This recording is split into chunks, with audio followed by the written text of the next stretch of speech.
Camera surveillance has widely been used for solving crimes, whether it's the Boston Marathon bombing or the Capitol insurrection. But one person's public safety can be another person's invasion of privacy, with potential for abuse by governments or even hackers.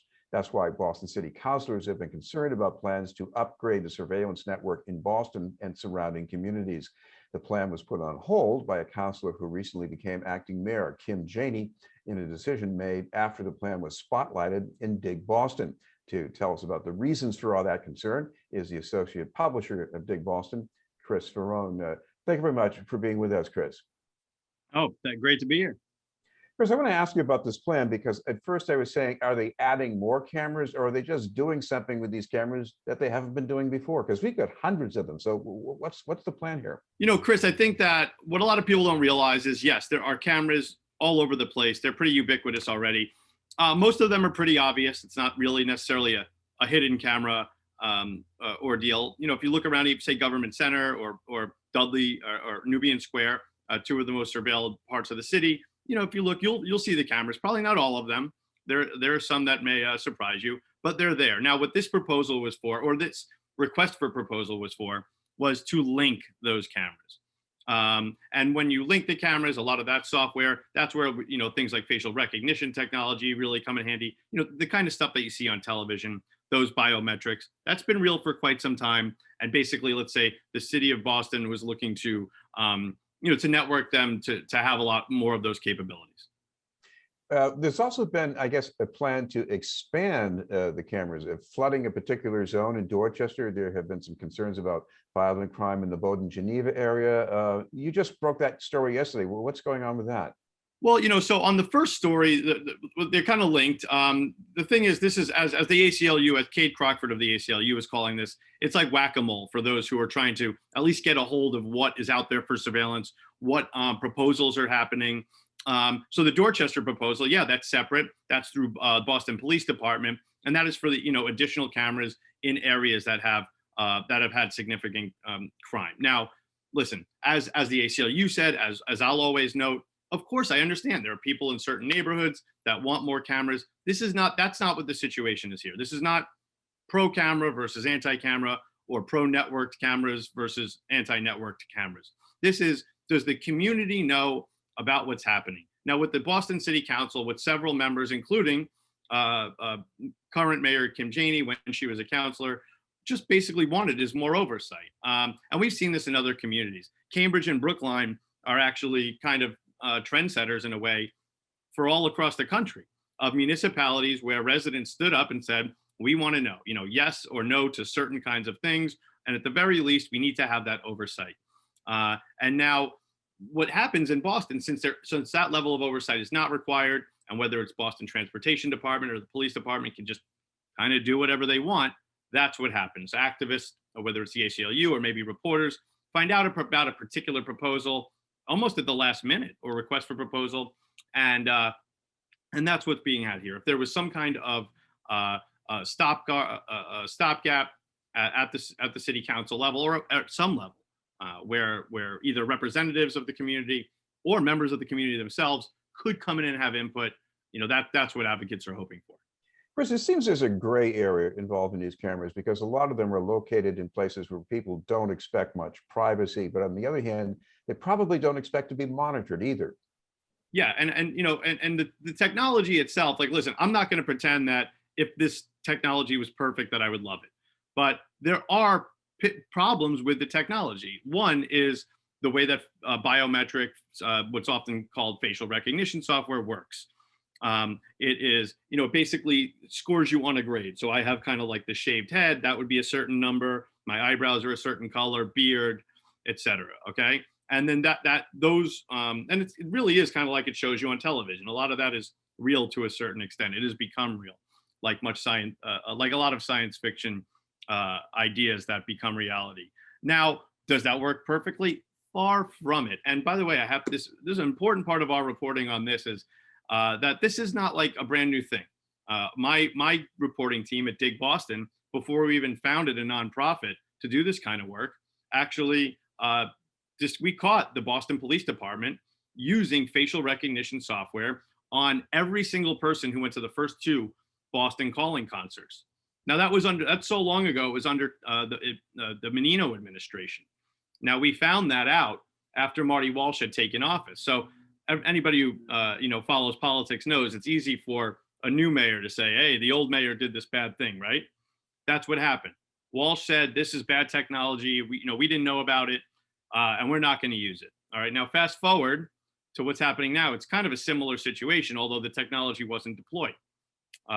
Mayor Janey said that request for proposal to network all those cameras that we started talking about today, that request had gone out under the former administration of Marty Walsh. Now, whereas at first, when we first reported this about 2 weeks ago, I think May 25th, Dan Atkinson, of course, I have to give the reporter his credit. I'm sorry he couldn't be here with us today, but so Dan reported, and the administration's position was essentially, understandable. This is in motion, but of course, it's not in motion anymore. After our reporting, that has been stopped.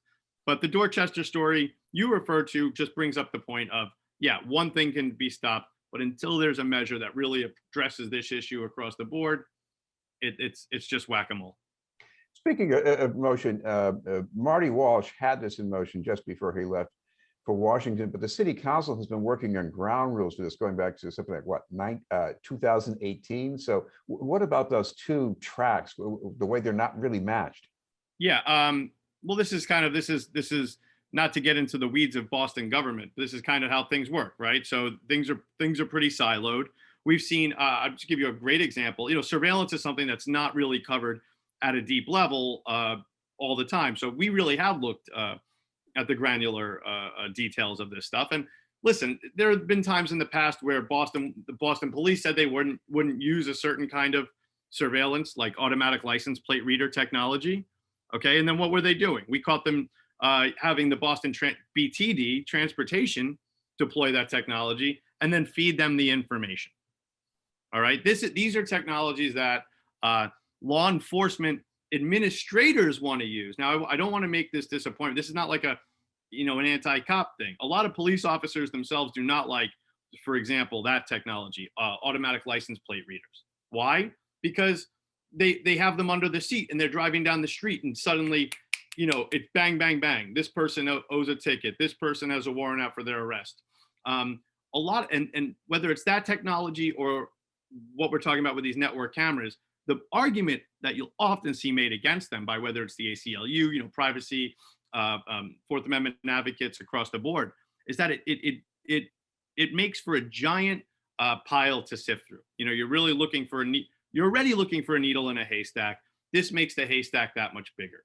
So these aren't just, I think a lot of people may view this as a prism, like, why be against surveillance? That's some crazy liberalness, crazy, progressive position. A lot of people love surveillance technology. People love getting to Cape Cod and Maine faster because they don't have to stop on the thruway. But it's more detailed than that. And I'll just give you that example real quick too. People really love those, the highway surveillance because it's less tolls. But we caught Boston Institute for Nonprofit Journalism early on, caught the state keeping all of that license plate data tied to people's addresses public by accident. We found it on a public website, more than 1 million home addresses tied to people's license plate numbers. That's very private information. That means if someone cuts you off, you can find out where their house is. All right, that's information that's only privy to people at the high levels of motor vehicles, registry, RMV. But so this technology, all I think, to boil it down, I think all that city councilors, all that a lot of advocates are asking for is oversight. And when these things happen in the shadows, when new cameras are put in, cameras are networked, what we end up with is the opposite of oversight. We end up with actual technology and equipment in our communities that nobody wanted, and frankly, the people who are supposed to use it don't know how to use. One reason for this kind of regional plan in the making was if somebody commits a crime on the border of one municipality, that somebody from the next municipality can get access to the visual data. But on the other hand, when you've got maybe something like 8 or 9 police departments able to plug into this, and they each might have their own agendas as far as the community ideas about public safety, what does that mean for managing this? I mean, I think it is, well, there are I'm not exactly a fan of all the interconnected law enforcement. I've been covering it at a deep level for many years. At the same time, it is important, when we look back as far back as like 9/11, when multiple agencies just had absolutely no communication. That's not where we are now. There are fusion centers now. There are billions of dollars spent on this stuff. And I think the problem is that it's not being deployed cleverly.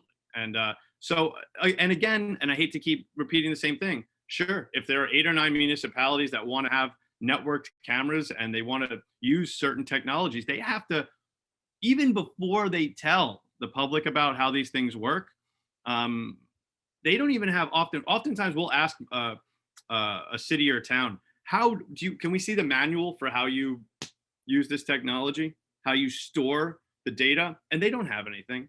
I mean, they don't have when you tell somebody who has a regular job this, where they have to prepare for everything, let their bosses know stuff, let stakeholders know potential repercussions. And that's not how it works in law enforcement. In law enforcement, you get lobbied by a company that's selling multi-million-dollar whatever. All right. You buy it, you use taxpayer money, sometimes millions of dollars, without consulting anybody. You don't even come up with a plan. You don't send anybody to training on how to use this stuff. And then suddenly it's in deployment. Now, when it's stuff like weapons, sometimes we see that, what happens with that, whether it's, what are those guns that shoot bean bags, people have died. But with this kind of technology, it's more insidious. It's not necessarily, it's not something that we see the impact of immediately, which is, again, why activists just want to know what is going on, what is happening in these departments. Chris, I want to take the downside potential to another level here. It's one thing to use surveillance cameras to catch somebody committing a crime, but what if you catch them doing something that's legal but otherwise quite compromising? We've seen this in I think an analog to that is, or something similar, is the surveillance of social media. All right. So first of all, we have seen this is not just trying to be woke and coming up with the top of my head. The overwhelming majority of young people monitored on social media by the Boston Police Department are Black and Latinx youth. Okay. Are some people doing stupid things on social media, illegal things? Of course. That's another situation altogether as to how that gets handled. But not all of the behavior that's being monitored or acted on is illegal. It's just like you're talking about. Now, that's different than street level surveillance, but it's surveillance nevertheless. And again, I mean, I think even if it is fair, even if it is legitimate, say people are committing a crime, how about the way it's deployed? So, we see that they want to put cameras in Dorchester. We know that Roxbury is one of the most surveilled areas, but sure, there are certain kind of crimes that I'm sure they could point to and say these crimes occur here more. But how about other crimes? How about running red lights? How about this and that? So my point is, law enforcement is always ready to break out some kind of statistic that favors them, pursuing a particular controversial policy in this area or that area. But that can always be pushed back against. How about white collar crime cameras in Brookline? Where are those? What is that? I don't know. But my point is that anybody can just come off the top of their head and make an argument for increased surveillance of some particular brand. But, we don't even see that argument being made. So the burden right now is really on the public to even discover that these technologies are being deployed. I think what a lot of advocates are saying is the burden should be on the people who want to bring these technologies into our communities in the first place. And that's just nowhere near where it is right now. And, props to places like Brookline and Cambridge, but I hate to just throw the word privilege around these days. It's overused, but who has time? You have hundreds of people that come out to community meetings. We're talking about low income communities here. We're talking about a very pretty arcane issue. This is tough stuff. I mean, before we started covering this, I had to do more than just watch Minority Report.